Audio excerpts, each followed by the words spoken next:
Well, anytime Kurdistan regional government leaders get a visit to Washington, it's important. And what they're doing now is further cementing the business relationship between the Kurdistan region and key sectors of the American economy. And they're getting the United States to clearly signal its continuing attachment to the Kurdistan region and its economy and its welfare. Sure, it's an indication of U.S. Confidence in the Kurdistan regional government, recognition of by America of the Kurdistan region's autonomy and right to pursue its own economic initiatives, and it's a commitment from Washington to Hawley. Well, I don't know if these two agreements by HNK and Western Zagros signify any change. The Americans have been investing in the Kurdistan region since a long time, and even these agreements are like updates to prior agreements. And we had Exxon many years ago investing a lot in the Kurdistan region as well as others. It's in this respect, the signing of the oil deals is a continuation of the American approach to the Kurdistan region. Sure, it's a recognition to some extent of the Kurdistan region's right to pursue its own oil and gas development, especially because it looks like the agreements are focused on domestic production of oil and gas. It actually shouldn't pose a legal constitutional problem, although, of course, the ministry in Baghdad is rejecting it. The Kurdistan region has a clear right to pursue its own development of its economy and its including its new oil and gas fields. Where it has more legal problems is when it comes to independent exports and use of the pipeline from Kirkuk to Ceyhan. That's a different matter. But these agreements look to be focused on especially domestic gas production for Iraqi needs. That's legal. There should be no question that that's constitutionally legal.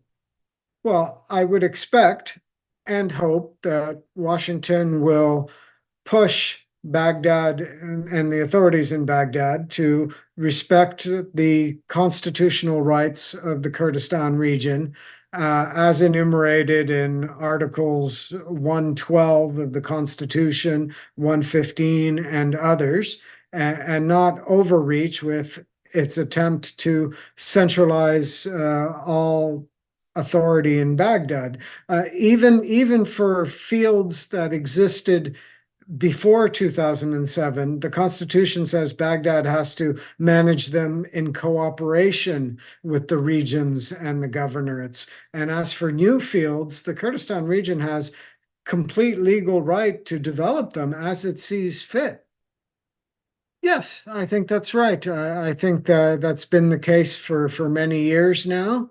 The Kurdistan region is a friendly, stable island for the United States, and they have a great deal of regard for Bashur, for the Kurdistan region, and it's also a way to help them negotiate various initiatives with Baghdad. Well, if Baghdad and Erbil could resolve some of their remaining disagreements about salaries, about resuming oil exports, I think the Kurdistan region and Iraq in general could serve as a good example of how federalism can work. For instance, we're having conversations in Syria right now, and of course, Turkey is pushing the new government in Damascus, and the new government in Damascus doesn't want federalism, but federalism can work very well and is a better option than authoritarian centralized rule for countries that have a very multi-ethnic, multi-religious character. It reassures minorities. And Iraq is close to showing that it's better than the alternatives. Federalism is better than other options. Well, the Kurdistan region can present a good example of why some power decentralization, federalism, and a democratic system are better than past political projects in the region.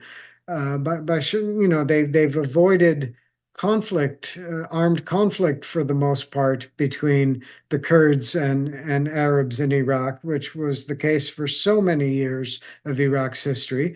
So in a country like Syria, if they would like to build a better future, it should be an example to aspire to.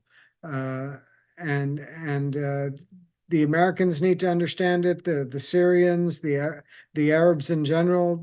Federalism is not a bad word. Well, I think it's just a signal of the continuing good relations between Erbil and Washington.